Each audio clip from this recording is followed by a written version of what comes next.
తాకట్లో ఉన్న మీ బంగారాన్ని విడిపించి ఆ రోజు ఆన్లైన్ రేటుకి కొంటాం. Sharma gold company. నమస్కారం, శ్రీమాత్రే నమః.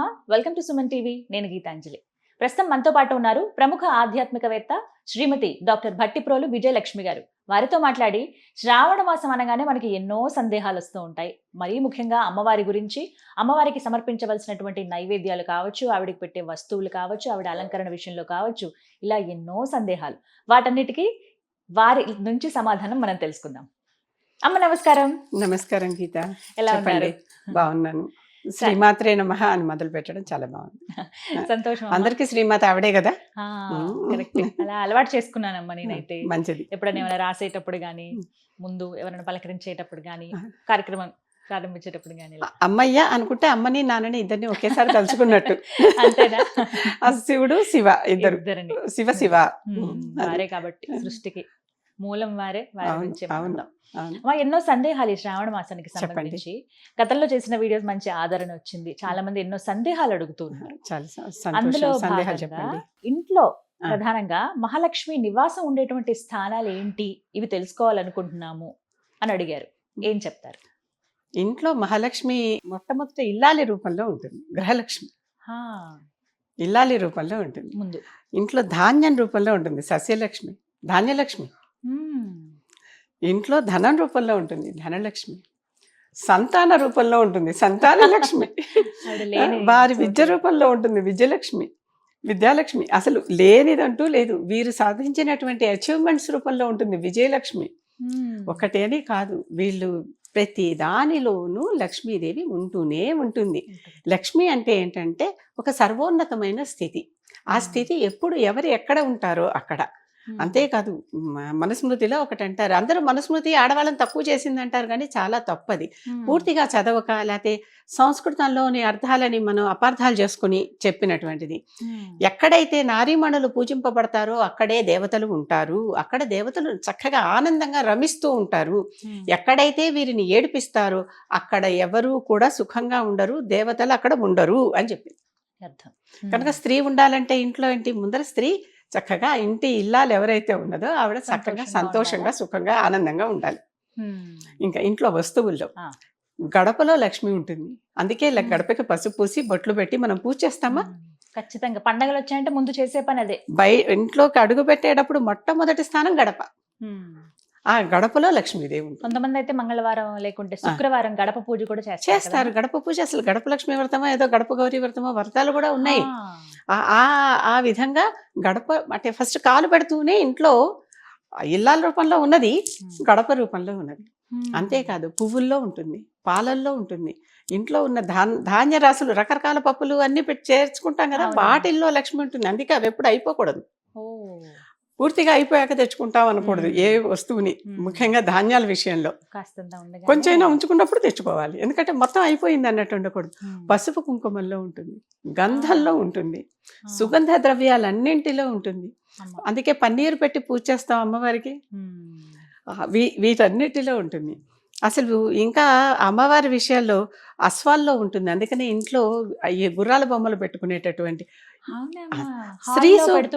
శ్రీ సూక్తంలో మొట్టమొదట్లోనే అశ్వపూర్వం రథమధ్యాం హస్తినాద ప్రబోధిని అనేటటువంటి ఒక ఇది ఉంది, స్టాంజా ఉంది. అశ్వాన్ని ముందర పెట్టుకుని దాని మీద ఆవిడ వెనకాల రథంలో కూర్చుని పక్క నుంచి అటు ఇటు హస్తి అంటే ఏనుగులు సౌండ్ చేస్తూ ఉన్నప్పుడు అటువంటి రూపంలో లక్ష్మీదేవి ఇంట్లోకి వస్తుందట. దానికోసమనే ఇక్కడ ఇలా పెట్టాను చూడండి ఒక్కసారి. కరెక్ట్. గుర్రాలు ఉన్నాయి, అలాగే ఏనుగులు ఉన్నాయి, వెనకాల లక్ష్మీ అమ్మవారు. ఇంట్లో కొల్హాపురి మహాలక్ష్మి అమ్మవారి విగ్రహం ఉందండి. మీకు విజువల్ లో చూపిస్తాను చూడండి ఎంత చక్కగా ఎలా పెట్టారో. ముందుగా గుర్రాలు, పైగా హస్తి అంటే ఏనుగులు, ఆ పైగా కొల్హాపురి లక్ష్మీ అమ్మ. అది ఎప్పుడు అలా కావాలనే దానికి సాంకేతికంగా పెట్టుకున్నాం అనమాట. అంటే అసలేంటి, అమ్మవారు చక్కగా అశ్వాలను పూజించినటువంటి రథం ఎక్కి ఉంటుంది. ఆ ఏనుగులు అటు ఇటు చేరి అమ్మకి తొండాలెత్తి ఆవిడకి నాదం చేస్తూ ఆవిడని కీర్తిస్తూ ఉంటాయి. అటువంటి పరిస్థితి. గజలక్ష్మి ఆవిడని అభిషేకం చేస్తూ ఉంటాయి. చక్కగా ఆవిడ సముద్రంలో నుంచి వచ్చిందని చెప్పుకుంటాం కదా, ఆవిడకి అభిషేకం గుర్రాలు పెట్టుకుంటే అందులో లక్ష్మి ఉన్నట్లే. హాల్లో గుర్రాలు ఉన్నప్పుడు ఇవన్నీ ఈ మంచి చక్కటి సంకేతాలు అన్నమాట ఇంట్లో. కొన్నిటిని పెట్టుకుని కొన్నిటిని పెట్టుకోకుండా. అలా కాకుండా ఇలాంటివన్నీ లక్ష్మీ స్వరూపాలు. ఇంకొక మాట అడుగుతాను. అడగచ్చు. కామన్ గా మనం చూస్తూ ఉంటాం కదా, చీపురికి అలాగే చాటకి శుభ్రపరిచే వస్తువులు. రోలు రోకలి పూజ చేస్తామా, రోకలి పొయ్యి మీద పూజ కూడా చేస్తాం. పూజ చేసి మొదలు పెడతాం కదా. ఉమ్. వీటన్ని ఏవైతే మనకి నిత్య వాడుకలో ఇంట్లో వాడుకుంటూ ఉంటామో ఉమ్. ఆ వస్తువులన్నిటిలో లక్ష్మి ఉంటుంది.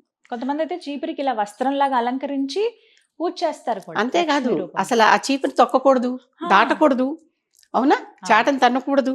చెప్తారు. చాట పొరపాటున ఎక్కడైనా విరిగిపోతే అది పారేసి మళ్ళీ వెంటనే కొత్త చాట కొనుక్కోవాలి. అంటే అంటారు కొంతమంది, అంటే అవి కూడా చెత్తని ఊడ్చేవే కదా, మీరు వాటిని కూడా ఎందుకు పూజిస్తారు, అసలు అందులో లక్ష్మి ఉండడం ఏంటి అని చెత్తను అడుగుతారు. తీసేస్తేనే కదా లక్ష్మి వస్తుంది. నిజం. మీరు ఇంట్లో చెత్తే ఉంచుకుంటే ఆవిడ రాదు. శుభ్రత. లక్ష్మిని రప్పించటానికి అవి సాధనాలు. మరి వాటిని నిజాయితీగా చూస్తే ఇవి చెత్త చాట చీపురుతో చెత్త మనం ఎత్తేయకపోతే లక్ష్మి ఎక్కడి నుంచి వస్తుంది మన ఇంట్లోకి? కరెక్ట్. మనం శుభ్రంగా ఉంచితేనే కదా లక్ష్మి వస్తుంది. కనుక అవి మనకు ఉపయోగించేటటువంటి సాధనాలు, లక్ష్మిని మన గృహంలోకి ఆహ్వానించడానికి ఉపయోగించే సాధనాలు. కనుక తప్పనిసరిగా వాటికి కూడా మనం గౌరవించాల్సిందే, తప్పదు. అటువంటి కొన్ని సాధనాలు కూడా చాట, చీపురు, రోలు, రోకలి, పొయ్యి, వీటన్నిటికీ పూజ చేయటం అనేది మనకి పద్ధతిలోనే ఉన్నది. ఇవన్నీ కూడా లక్ష్మీ స్థానాలేనమ్మా. పాలకుండ, అందుకనే ఏ ఇంటికైనా గృహప్రవేశానికి వెళ్ళేటప్పుడు పాలు పొంగించి దాంట్లో లక్ష్మీదేవి ఉంటుంది. ఆ పాలకుండ, ఆవిడ సముద్రంలో పుట్టింది కదా, ఆవిడకి పాలు ఇష్టం, అందుకనే పాలల్లో లక్ష్మీదేవి ఉంటుంది, పాయసంలో లక్ష్మీదేవి ఉంటుంది, మధుర పదార్థాల్లో లక్ష్మీ, అంటే ఆవిడకి అవన్నీ ఇష్టం.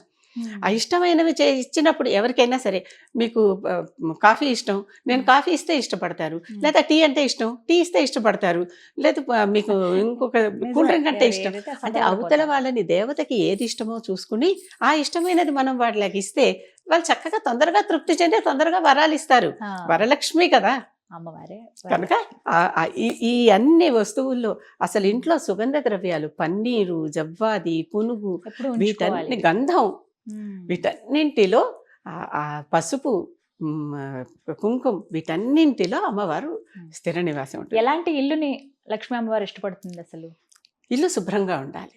ఇల్లు చూడంగానే మంచి వెంటిలేషన్, అంటే కాంతి ప్రసరించేలాగా, గాలి ప్రసరించేలాగా ఇల్లు ఉండాలి ఎప్పుడూ కూడా. అన్ని మూసేసిన ఇళ్లలోకి ఆవిడ రాలేదు. తలుపు తెరిస్తేనే కదా మనకు బయట వాళ్ళు లోపలికి రాగలరు. కనుక అటువంటి ఇల్లు అయి ఉండాలి. చక్కగా ముగ్గులు వేసి అలంకరించిన ఇల్లు అయి ఉండాలి. ఆవిడ ముగ్గులంటే ఇష్టం, అందుకనే ముగ్గుల మీద మనం చక్కగా పువ్వులు చల్లటం, గొబ్బిళ్ళు పెట్టడం, అది కూడా లక్ష్మినే. సంక్రాంతి లక్ష్మి పూజ అది అక్కడ ఆ టైంలో, కనుక పెట్టడం, ఇవన్నీ చేస్తూ ఉంటాం. అలా చక్కగా ఇల్లంతా రంగవల్లికలతో అలంకరించి శుభ్రంగా. ఒక చిన్న మాట చెప్తా. శ్రీకాళహస్తి అని ఆ ఊరు పేరు. అక్కడ చక్కగా కాళహస్తీశ్వరుడు ఉన్నాడు, వాయులింగం. ఆయనని పూజించిన వాళ్ళు శ్రీ, కాళము, హస్తి. కాళము అంటేనేమో పాము, హస్తి అంటే ఏనుగు, అవి రెండు ఆ కథ వేరే. శ్రీ కూడా పూజించింది. శ్రీ అంటే సాలెపురుగు. సాలెపురుగు రోజు ఈయనకు అసలు ఏమీ లేకుండా పాపం ఇలా గాల్లో ఉన్నాడని దానికి చేతనైనట్టుగా రోజు ఆయన చుట్టూ గూడు కట్టేది, సాలెగూడు. ఈ ఏనుగు చేసిన అభిషేకంలో అదంతా ఎప్పటికప్పుడు చెదిరిపోతూ ఉండేది. తర్వాత ఈ 3 జంతువులకి ఆయన మోక్షం ప్రసాదించాడు, శ్రీకి, కాళానికి, హస్తికి, మూడిటికి. అంటే సాలెపురుగు కూడా ఆయన భక్తిలో ఆయన్ని తరించింది. కనుక శ్రీ అంటే సాలెపురుగు. ఆ సాలెపురుగులు అందుకని చంపద్దు, తీసేయండి, కానీ బూజులు అవి పట్టినప్పుడు చంపద్దు అంటారు. ఎందుకంటే అది లక్ష్మీ స్వరూపం. ఆయన చుట్టూ చక్కగా చిన్న చిన్న సెంటిమెంట్లు ఉంటాయేమో మనకి. సాలిపురుగు ఏదైనా కొత్తగా బట్టల మీదకి వస్తే కొత్త బట్టలు వస్తాయి, ఎందుకంటే అది మంచి శకునం గనక. సాలిపురుగే మంచిది అంటున్నాం కనుక, అదే మళ్ళీ ఇతరత్ర వేరే చెప్పలేదు కనుక దానికి ఆ శుభస్థానం ఉన్నది. కనుక ఎక్కడెక్కడ లక్ష్మీదేవి ఉంటుందంటే ఇక్కడెక్కడ లక్ష్మీదేవి ఉంటుంది. అలాగని సాలెపురుగుల్ని పెంచి పోషించాలని నా ఉద్దేశం కాదు. కానీ సాలెపురుగు ఇంట్లో ఇతర డస్ట్ మైట్స్ ఏముండవు, అది తినేస్తుంది. కరెక్ట్. అది తినేస్తుంది. అవి శుభ్రపరిచేది కూడా కొన్ని రోజులు చూసి తీయమంటారు, అలా ఎప్పుడు పడితే అప్పుడు షైన్ ఎవరు. అది ఈ రకంగా గుడ్లగూబ అమ్మవారికి వాహనం కనుక అది కూడా చాలా మంచి శుభశకునమే. గబ్బిలం కాదు, మళ్ళీ చాలా మంది గబ్బిలానికి గుడ్లగూబకి కన్ఫ్యూజ్ అవుతూ ఉంటారు. గబ్బిలం కాదు, గుడ్లగూబ అమ్మవారికి వాహనం. గుడ్లగూబ సాధారణంగా ఇంట్లోకి రాదు కదమ్మా. ఎందుకంటే అవి నక్టర్నల్ బర్డ్స్ కనుక ఇంట్లోకి చీకటి సమయంలో వస్తే ఎట్లా ఉంటాయి, ఎందుకంటే రాత్రిపూట తిరిగేటటువంటి వాటికి పగలపూట తిరిగేటటువంటి వాటికి తేడా ఉంది కదా. అందుకని మనం వాటిని వేరేగా చూస్తాం, కానీ రాత్రిపూట కూడా అది అమ్మవారికి సేవ చేస్తూనే ఉంటుంది. అది ఈ ఇంట్లో ఈ వస్తువులన్నింటిలో, ఈ పదార్థాలన్నింటిలో, ఈ ప్రాంతాలన్నింటిలో ముఖ్యంగా మూలలు ఇల్లు శుభ్రం చేసుకునేటప్పుడు కార్నర్స్ చాలా శుభ్రంగా ఉంచాలి. ఎప్పుడు సాధారణంగా అందరూ మధ్యలో ఊడ్చేసి కార్నర్స్ లో చెత్త ఉంచేస్తారు, ఊడవరు ఎందుకనో తెలియదు. చాలా మంది ముఖ్యంగా పని వాళ్ళు కార్నర్ హడావిడి పని సమయం ఆ కార్నర్ శుభ్రంగా ఉంచితే అక్కడ లక్ష్మీదేవి స్థిర నివాసం ఉంటుంది. అందుకనే ఇప్పటికీ కూడా ఫలానా చోట రాగి చెంబులో నీళ్లు పెట్టి అక్కడ పెట్టండి అని ఇలాంటివి కొన్ని చెప్తున్నారు చూడండి. ఎందుకంటే కార్నర్స్ శుభ్రం చేసుకునేటటువంటి పద్ధతి అక్కడ దేవత నివసిస్తుంది అనేటటువంటి విషయం అందరికీ తెలియాలి. ఏదో ఒకటి చెప్తారు, చెప్పి దాని ద్వారా అలవాటు చేసుకుంటారు. నిజంగానే ఎవరికైనా ఇచ్చేటప్పుడు, తాంబూలో ఇచ్చేటప్పుడు మహాలక్ష్మిగా భావిస్తూ పసుపు కుంకుమ గంధం ఇవన్నీ కల్పిస్తున్నాము అంటే వారిని మనం లక్ష్మీదేవిగా భావిస్తున్నాం. చాలా చక్కగా చెప్పారు. అసలు ఎన్నో సందేహాలు ఇవన్నీ చూస్తే అమ్మో మన ఇంట్లోనే లక్ష్మమ్మ ఉంది కదా అనే భావన. మనం ఉంచే తీరు బట్టి ఉంటుంది అంతే, మనం ఉంచుకునే తీరుని బట్టి, ఉండే తీరుని బట్టి చక్కగా వివరించామా. ధన్యవాదాలు. నమస్కారం.